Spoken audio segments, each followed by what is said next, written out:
अस्सलाम वालेकुम दोस्तों, मैं उस्मान अली और आप देख रहे हैं कूलिंग ऑलराउंडर। क्या आपका भी ज्यादातर वक्त मोटरसाइकिल पर गुजरता है और मोबाइल को चार्ज करने का टाइम नहीं मिलता? जब टाइम मिलता है तो बिजली नहीं होती, तो आपके लिए सबसे बड़ी परेशानी होती है कि मोबाइल को कैसे चार्ज करें। सफर पर भी जाना होता है, आपने अपने काम काज भी करने होते हैं। तो इस वीडियो को देखने के बाद आपकी ये परेशानी खत्म हो रही है, क्योंकि आपके लिए मैं एक ऐसा तरीका लेकर आया हूँ जिसको इस्तेमाल करके आप मोटरसाइकिल पर ही चलते फिरते अपने मोबाइल को चार्ज कर पाएंगे। जी हाँ दोस्तों, आज की इस वीडियो में मैं आपके लिए लेकर आया हूँ एक जबरदस्त मोबाइल चार्जर। इसको मोटरसाइकिल के साथ लगाने के बाद आप मोटरसाइकिल से ही अपने मोबाइल को चार्ज कर पाएंगे। चाइनीज में पता नहीं चिंग चोंग चिंग मोंग क्या लिखा हुआ है, लेकिन नीचे इंग्लिश में लिखा हुआ है multi function mobile phone charger bracket. इसको मैं अनबॉक्स करता हूँ, सारी चीजें बाहर निकाल के आपको दिखाता हूँ कि इसके साथ हमें क्या क्या चीजें मिलती हैं, कौन कौन से स्पेयर पार्ट्स मिलेंगे हमें, सारी चीजें बाहर निकालता हूँ। इसको साइड पे कर देता हूँ। अनबॉक्स करके सारी चीजें बाहर निकाल दी है। यहाँ पर देखें, ये एक मोबाइल ब्रैकेट है। यहाँ इसके साथ कुछ छोटे हमें क्लिप्स मिल गए हैं, और यहाँ पर जो आपको रबड़ लगी हुई नजर आ रही है, ये एक्स्ट्रा भी स्पेयर पार्ट इसका दिया गया है। अगर खराब हो जाए तो इसको आप लगा सकते हैं। अभी इसको मोटरसाइकिल के साथ लगाकर आपको मैंने चेक करवाना है कि कैसे इसकी फिटिंग मोटरसाइकिल के साथ होती है और कैसे इसके साथ मोबाइल फोन को चार्ज किया जाता है। सारा तरीकाकार आपको दिखाता हूँ।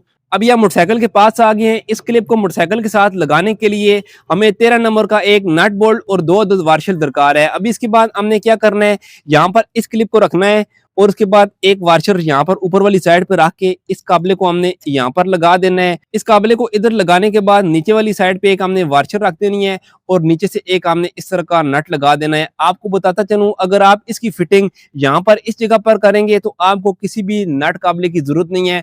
इस किसी एक काबले को लूज करके आप यहाँ पर इसको टाइट कर सकते हैं। जल्दी से मैं इसको यहाँ पर टाइट कर देता हूँ। ये बहुत ही मजबूत यहाँ पर फिक्स हो चुका है। इसके बाद हमने इस तरह का दूसरा क्लिप उठा लेना है। इसको हमने सिंपली यहाँ पर इस तरीके से रखना है और जो मोबाइल वाला ब्रैकेट हमें दिया गया था, इस ब्रैकेट को उठाकर हमने यहाँ पर इसके ऊपर रखना है और उसके बाद यहाँ से इसको हमने हस्बे मामूल टाइट कर देना है। और इसके बाद आपने जिस डायरेक्शन में इसको मोड़ना है, इसकी डायरेक्शन उधर करके बिल्कुल मजबूत आपने इसको यहाँ से टाइट कर देना है और उसके बाद ये हिलेगा नहीं। अभी इसका कनेक्शन करने के लिए मैंने अपनी हेडलाइट के स्क्रू खोल लेने हैं, इस साइड वाला भी और दूसरी साइड वाला भी। स्क्रू खोलने के बाद इसको हमने यहाँ से ओपन कर लेना है। यहाँ पर देखिए आपको एक डिवाइस नजर आ रही है। इस डिवाइस को मैंने हेडलाइट के साथ जोड़ा हुआ है, जिससे हमारी ये वाली हेडलाइट गाड़ी के मुकाबले में रोशनी निकाल रही है। वो वाली वीडियो भी मेरे चैनल पर अपलोड है, आप चैनल का विजिट करके उस वीडियो को देख सकते हैं। कनेक्शन करने के लिए ये जो हमारे पास ब्रैकेट था, इसकी जो वायर है इसको हमने खोल लेना है, थोड़ा सा लंबा कर लेना है। इस वायर को मैंने यहाँ से घुमाकर इस केबल टाई के अंदर से गुजार लिया है। अभी इसको नीचे वाली साइड पे लेकर जाना है। अभी हेडलाइट का ये जो आपको सुराख नजर आ रहा है, इससे हमने इस वायर को अंदर की तरफ भेज देना है। आगे वाली साइड पे भी हमारी ये वाली वायर आ चुकी है, ये देखें।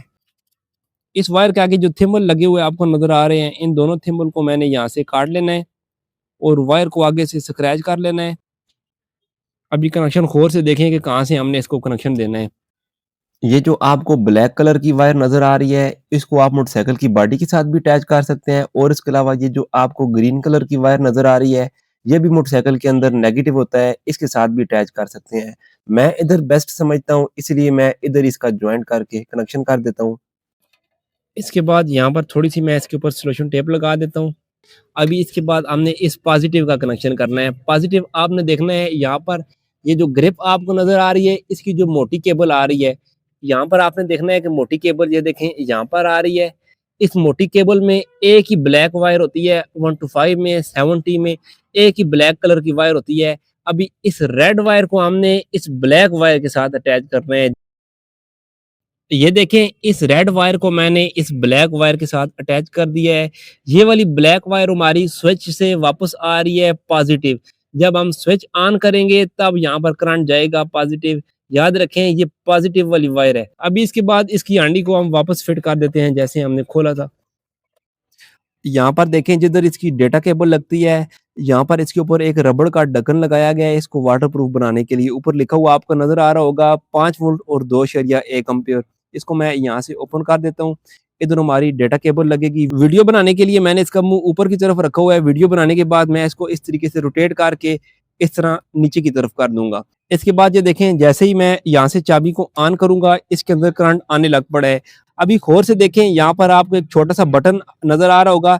इस बटन को हमने इस तरीके से ऑन करना है और यहाँ इसके ऊपर लाइट ग्लो करने लग पड़ी है, यानी कि ये भी चालू हो गया है। इसके बाद ये देखिए मेरे पास टाइप सी की एक डाटा केबल है, इसको मैंने यहाँ पर प्लग इन कर देना है। अभी इसके बाद जैसा मैंने आपको बताया था, इसको मैंने रोटेट करके यहाँ पर साइड पर कर देना है। अभी मोबाइल कैसे फिट होगा, ये देखें, ये जो आपको हैंगर नजर आ रहा है, इसको हमने यहाँ पर दबाना है, ये खुल जाएगा। यहाँ पर आपने अपने मोबाइल फोन को रखना है। ये देखिए मोबाइल फोन रखने के बाद ये जो डेटा केबल आपको नजर आ रही है, इसको आपने यहाँ पर लगा देना है। ये देखना अभी ये भी चार्ज होना शुरू हो गया है। ये लंबी डेटा केबल है, छोटी डेटा केबल भी मिल जाती है। आपने इसके लिए छोटी डेटा केबल का इस्तेमाल करना है, वो ज़्यादा बेस्ट है। अभी देखना जैसे ही मैंने यहाँ से स्विच को ऑफ करना है, ये डिस्कनेक्ट हो जाएगा। ये देखिए चार्जिंग डिस्कनेक्ट हो गई है। अभी जैसे ही मैं स्विच को ऑन करूँगा, अभी इसकी चार्जिंग वापस स्टार्ट हो चुकी है। इसकी प्राइस की बात करें तो ये मुझे ₹1050 का ऑटो डेकोरेशन वाली शॉप से मिला है। आपको किसी भी ऑटो डेकोरेशन वाली शॉप से ये मिल जाएगा। मुझे ये वाला इसलिए पसंद आया है क्योंकि मैंने मोटरसाइकिल पर भी वीडियो बनानी होती है। यहाँ पर देखें, आप इसके कैमरा को भी इस्तेमाल कर सकते हैं। ये बैक साइड से देखें, मोबाइल का कैमरा भी इस्तेमाल हो सकता है। जिस एंगल पर मर्ज़ी है आप ये देखें, इसको रोटेट कर सकते हैं, कोई मसले वाली बात नहीं है। ये मेरे काम के लिए बेस्ट है, इसलिए मुझे ये पसंद है। आप किसी भी मॉडल का ले सकते हैं। वैसे मार्केट में दोस्तों ₹200 से लेकर 7-8 हज़ार रुपए तक भी ये वाले चार्जर अवेलेबल है। वो कौन से चार्जर है वो भी मैं आपको दिखाता हूँ, महंगे वाले भी। ये वाला दोस्तों एक अच्छे वाला चार्जर है, ₹2200 इसकी प्राइस है। फ्रंट पर आपको घड़ी मिल जाएगी। जैसे ही ढक्कन ओपन करेंगे, सेफ्टी के लिए अंदर एक फ्यूज दिया गया है और डेटा केबल के लिए 2 पोर्ट मौजूद हैं, 1.5 एम्पीयर छोटे मोबाइल के लिए और 3 एम्पीयर बड़े मोबाइल के लिए फास्ट चार्जिंग के लिए। और इसके साथ ही आपको एक ऑन ऑफ वाला बटन भी मिल जाएगा और इसके साथ ही आपको सिगरेट वगैरह लगाने के लिए एक हीटर भी नजर आ जाएगा। हीटर भी इसके अंदर दिया गया है और मजे की बात, इसका एक डिस्प्ले भी मौजूद है जिसके ऊपर आपको एम्पीयर, बैटरी के वोल्टेज और वाटेज हर चीज आपको नजर आएगी। इस तरीके से ये चलेगा, लेकिन एक बात है कि इसके साथ आपको ब्रैकेट नहीं मिलेगा, ब्रैकेट आपको अलग से लेना पड़ेगा। और इसके अलावा आपको बताता चलूं, इसका कनेक्शन मैंने बैटरी के ऊपर किया है। अगर जिस मोटरसाइकिल में बैटरी नहीं लगी होगी, आप अगर इसका कनेक्शन डायरेक्ट एक्सीलेटर के ऊपर कर देंगे, वक्ती तौर पर ये मोबाइल को चार्ज करेगा, लेकिन चार्जर के खराब होने के पूरे पूरे चांस है। और दूसरी जो बात है, ये एक नॉर्मल चार्जर है, छोटे बड़े सारे मोबाइलों को चार्ज करेगा, लेकिन इसके अंदर क्विक चार्जिंग वाला फंक्शन नहीं है। अगर आप फास्ट चार्जिंग करना चाहते हैं तो आपको इस तरह का चार्जर लेना पड़ेगा, जो कि कम से कम 2000 रुपए से स्टार्ट हो रहा है। उम्मीद करता हूँ आपको ये वीडियो पसंद आई होगी। मिलूंगा किसी नेक्स्ट वीडियो में, तब तक अल्लाह हाफिज।